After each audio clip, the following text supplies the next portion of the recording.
안녕하십니까.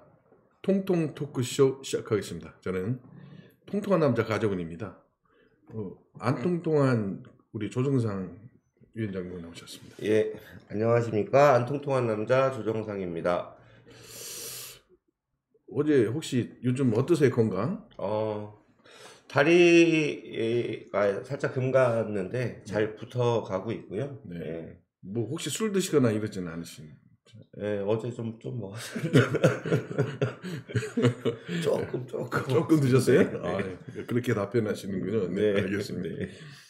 아, 이제 지난주에 이혜리 씨가 이혜리 선생님이죠. 네. 출연하셨어요. 그래서 내일인가요? 네. 중고제 가음모학 축제죠. 예. 성공하셔야 할 텐데. 예. 지금 그것 때문에 정신이 되게 좀 혼미한 상황인데요. 뭐 신경이 많이 쓰이고 그래서 큰 문제 없이 진행되면 좋겠습니다. 근데 코로나19가 급속하게 퍼지는 관계로 그렇죠. 이제 관객들을 모시지 못하게 됐어요. 그래가지고 여기 시청 뭐 지난주에 이 통통 토크쇼 시청하시고 지금 방송 들으신 분들 혹시 이제 그 축제를 관람하고 싶으신 분들도 계실 텐데 이번에는 코로나19 때문에 무관객으로 진행을 하게 돼서 모실 수 없다는 대단히 죄송한 말씀 드립니다. 그러면 무관객으로 하면 그 방송이나 이거 링크를 이제 공개를 하시는 거죠? 그렇죠. 그러니까 근데 아쉽게도 이게 애초에 이제 그런 컨셉으로 이제 준비된 게 아니라서 그 실시간 중계는 조금 이제 그 기술적으로 뭐 아마 개인적으로 페이스북이나 이런 거 이렇게 할 수는 있겠지만 제대로 된 장비로 이렇게 하지는 못하고 나중에 이제 녹화된 방송을 유튜브로 해서 진행을 할 예정입니다. 서산포스트 유튜브 채널에 또 올려주실 거죠? 아유, 저 누구부터 하겠는데. 고맙습니다. 꼭 가겠습니다. 네, 고맙습니다. 그리고 또 오늘은 수능 시험 보는 날입니다. 네, 그렇죠. 오늘 그 세 개 학교죠. 서룡고, 서산여고, 중앙고. 거기에서 지금 수능 지금 치러지고 있는데요. 지금 한창 진행 중일 텐데, 그래서 오늘 방송은 지금 녹화하고 있는 지금 여기에서는 저도 목소리를 낮춰서 조용하게 지금 하고 있습니다.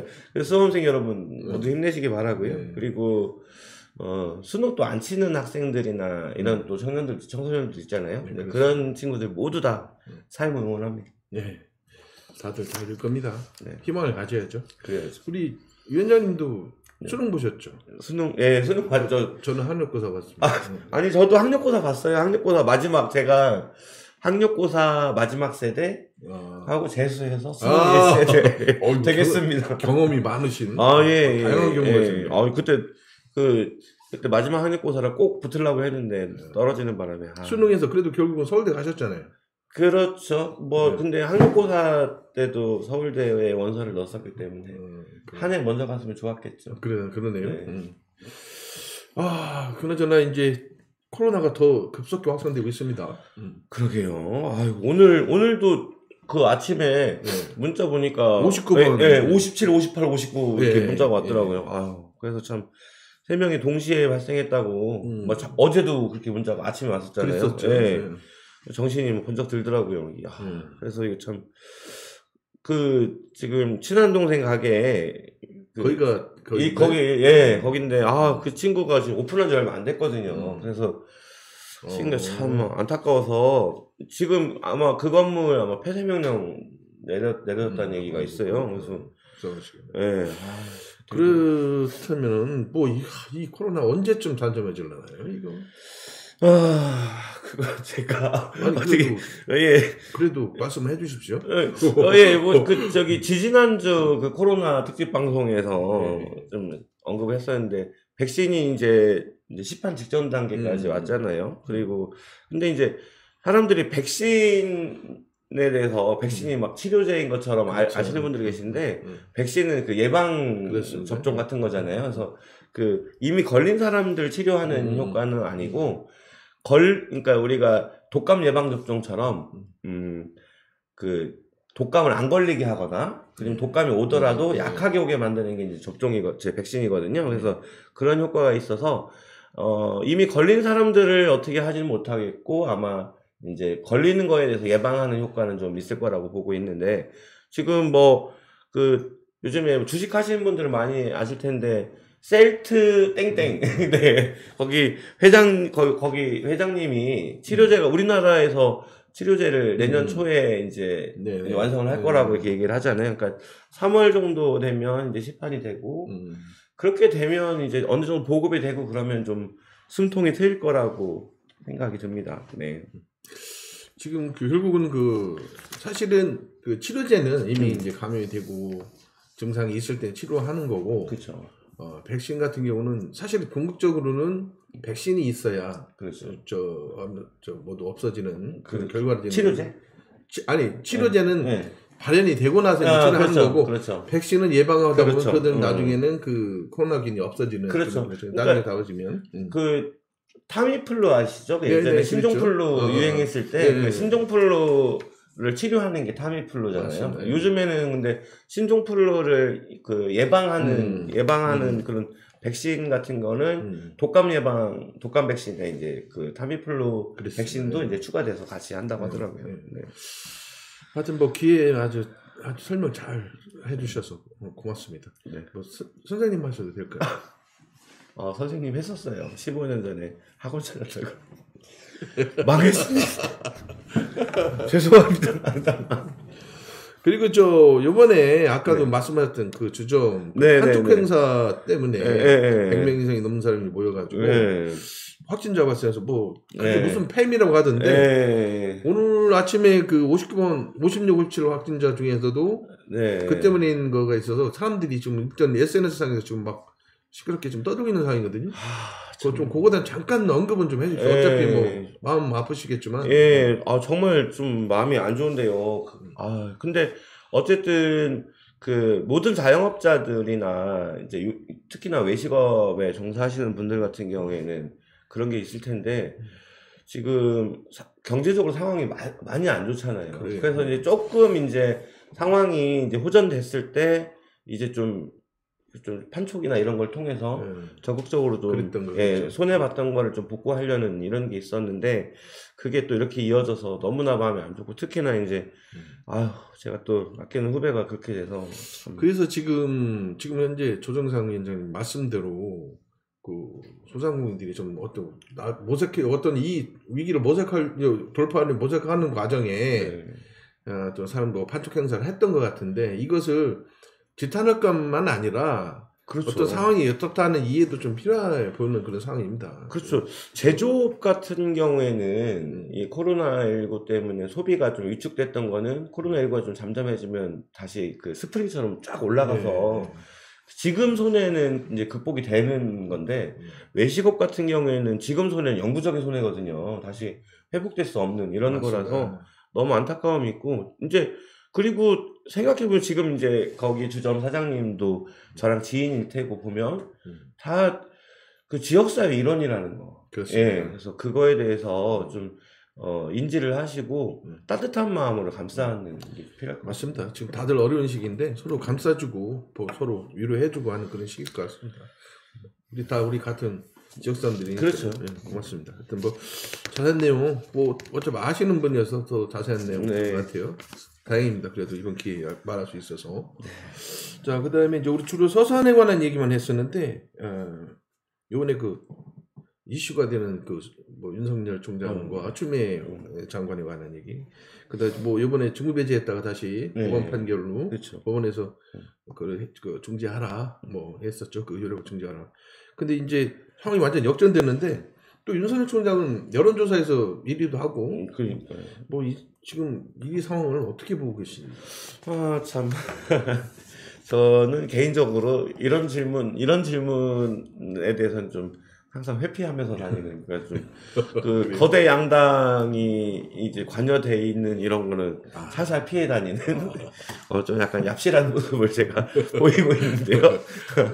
애초 근데 윤석열 총장을 이제 직무 배제시키면서 이제 6가지를 언급했었잖아요. 근데 사실 이제 6가지 중에서 그런 다 미미한 거였고 그 중에서 이제 가장 크게 좀 쟁점이 됐었던 거는 그 사찰? 예, 주요 사건 재판부 분석이라고 하고 어떤 이제 혹자는 판사 사찰이라고 부르는 예, 그런 부분이잖아요. 그러니까 이제 그러면서 박근혜 전 대통령 탄핵 정국에서 이제 양승태 대법원장 그렇게 되네요. 예, 그 지시로 작성했던 블랙리스트 판사 맞습니다. 예. 그거랑 되게 이제 오버랩되는 경우가 있는데 그러네. 예. 근데 이거를 좀 보면 내용 자체는 비슷할지 몰라도 형식은 좀 많이 달라요. 왜냐하면 양승태 대법원장 블랙리스트는 그 법무부라는 예, 저기에서 이제 판사가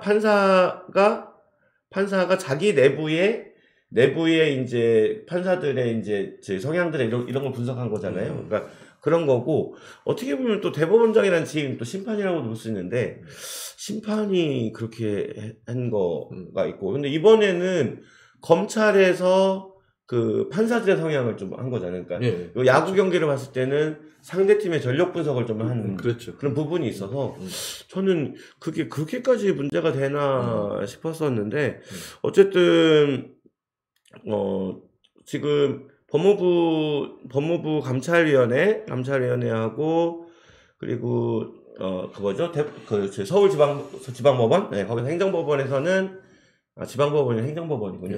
행정법원에서는 직무배제 청구에 대해서 그 취소하는 가처분 소송에서 이제 그 승소를 해서 그래서 어쨌든 복귀를 하시잖아요. 이제 마지막 이제 징계위원회만 남았는데 그래서 이제 징계위원회 내일 열리죠? 내일. 그래서 징계위원회 그게 좀 지금 지켜봐야 될 것 같습니다. 뭐 차관이 누구였더라? 지금 그 차관이 이제 본인이 이제 물러나고 새로운 또 이번에 차관이 다시 그분이 검사 출신이 아니에요. 근데 이제 그분은 이번에 징계위원회 그에서 속하지 않는다, 배제시킨다는 발표가 있었어요. 그러면 누군가가 이제 그 위원장을 맡을 것이고 하는 건데 징계위원회가 이제 앞으로 어떻게 될지에 대해서는 뭐 누구도 예측할 수는 없지만 그렇죠. 근데 지금 서로 이렇게 힘겨루기잖아요, 양쪽에. 사실 검찰하고 법무부하고. 그러면은 이게 사실 우리 국민들이 보기에는 막 둘이 힘겨루기 싸움이다라고 보는 관점들이 더 많아요. 그죠.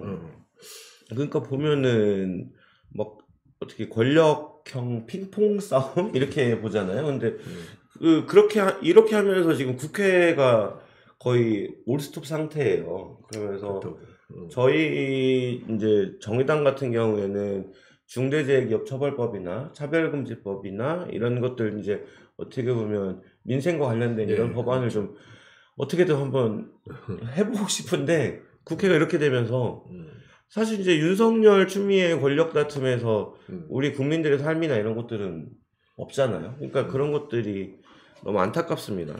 지금 뭐 어찌 됐든 뭐 이쪽에서는 검찰 뭐 개혁이라든가 뭐 이런 자기들이 내세우는 양 진영 간의 그 내세우는 의견들은 있지만 결국은 아까 같은 중요한 우리 서민들을 위한 그런 법안들이 통과가 안 되고 지금 정체돼 있으니까 그렇죠.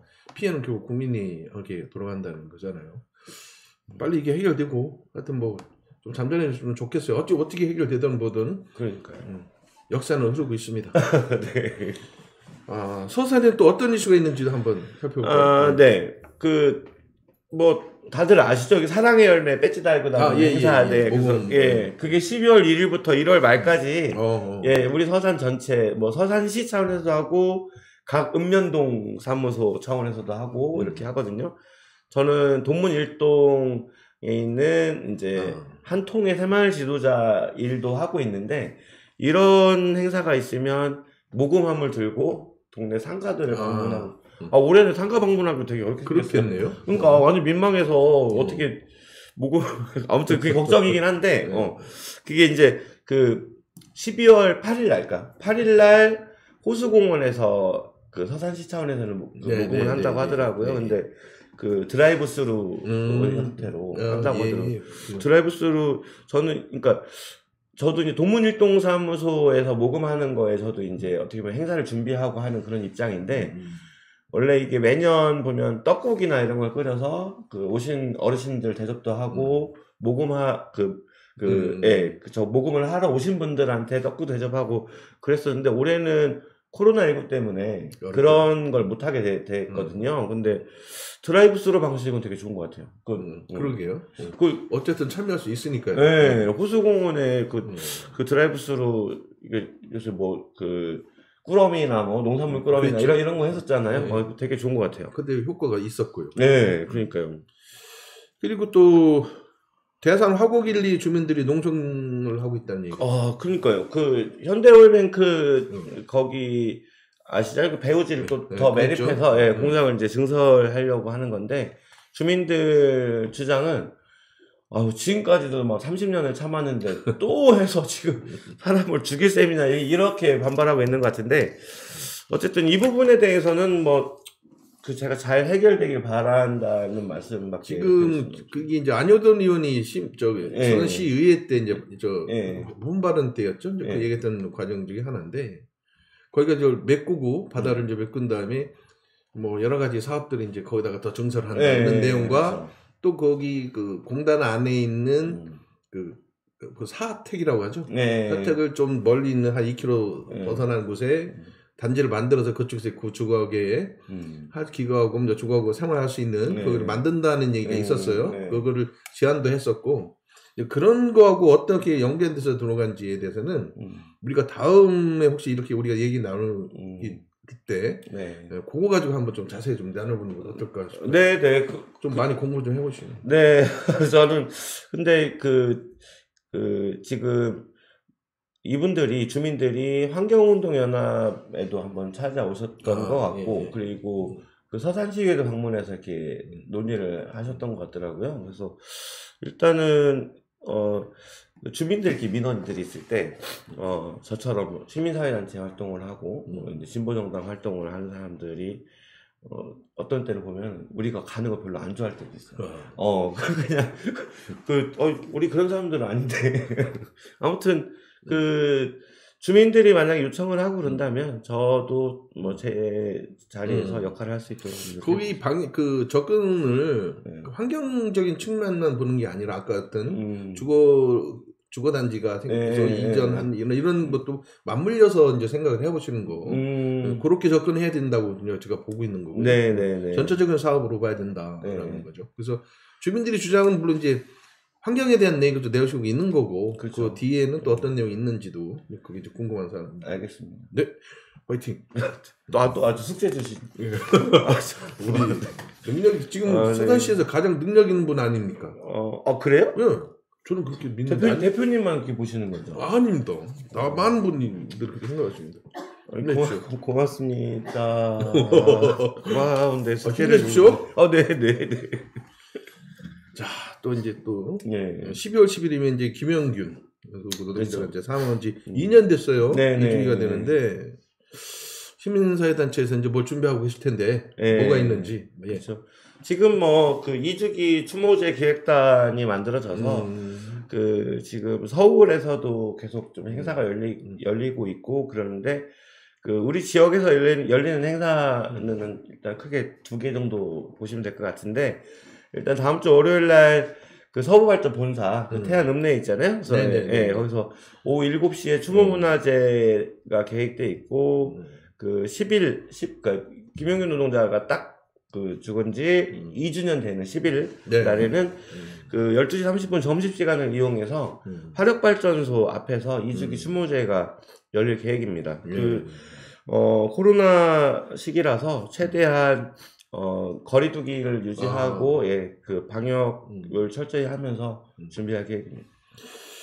그 관해서 이제 요즘 전국적으로 핫한 아까 말씀하실 때 언급도 하셨었는데 지난번 방송에서 우리가 얘기 나눴죠. 중대재해기업처벌법제 아까 지금 국회에 아주 정체돼 지금 멈춰져 있는 거기서 좀 정리해서 지금 정의당에서는 그 이유 때문에 그런 거잖아. 피켓 들고 서 있는 거. 오늘도 사실 12시에 지금 녹화하고 있는 이 시간은 11시 정도 되는데 12시에 피켓팅을 또 하러 또 나가는데요. 김용균 노동자 같은 경우에 이제 사망한 경우에도 중대재해잖아요. 근데 중대재해가 있으면 사실은 그런 환경을 개선하지 않은 책임자들이 처벌을 받아야 되잖아요. 그건 기업이나 그 기업의 네. 책임자들이 처벌을 받아야 되는데 그런 게 없으니까. 그러니까 재발되고. 예. 그 기업의 책임자들 같은 경우에는 그걸 개선하는데 돈이 많이 들어가요. 그렇죠. 그리고 차라리 노동자가 그냥 죽으면 그거에 대한 과태료 얼마 내면 그렇죠. 그만인 거예요. 그러니까 어떤 통계에 보면 지난 5년 동안 평균을 내봤는데 그 회사가 과태료를 낸 금액이 450만 원 정도밖에 안 된다는 통계가 있어요. 그 중대재해가 유발됐을 때 과태료. 그러니까 노동자 한 명이 죽었는데도 그거에 대한 회사의 책임이 450만 원이라는 건 너무한 거잖아요.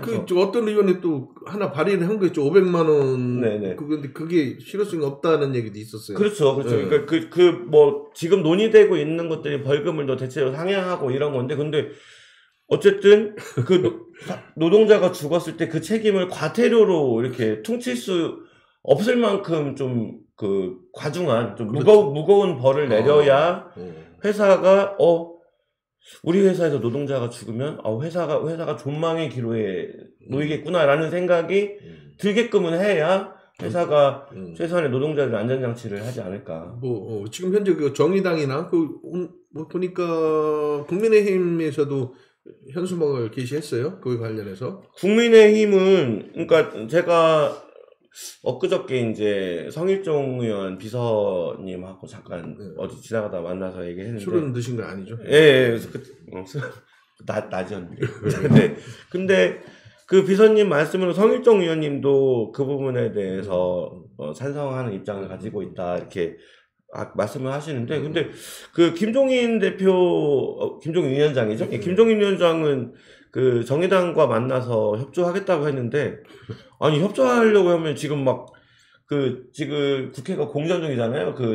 또 국민의힘이 보이콧해서 일단 이런 법안은 좀 얼른 원포인트로 처리한 다음에 보이콧을 하시는 게 맞지 않나? 근데 민주당에서는 강행한다는 얘기도 있었는데? 민주당이요? 어떤 건가요? 민주당이 민생권안에서 민주당이 중대재해기업처벌법 관련해서는 지금 그 개별 의원들 중심으로 이제 하긴 하는데, 근데 그걸 당론으로 정하지 못하고 있어요. 네, 좀 안타깝습니다.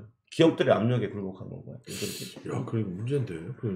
그러니까 간만에 정의당에서 이거는 간만에가 아니라 전 회기 때도 계속 노회찬 의원이 발의했었던 그런 법안이거든요. 어쨌든 이거는 정의당 입장인 거잖아요. 어쨌든 민주당 쪽 얘기 들으면 또 다른 얘기 나올 수도 있는데, 그죠? 일단 저는 정의당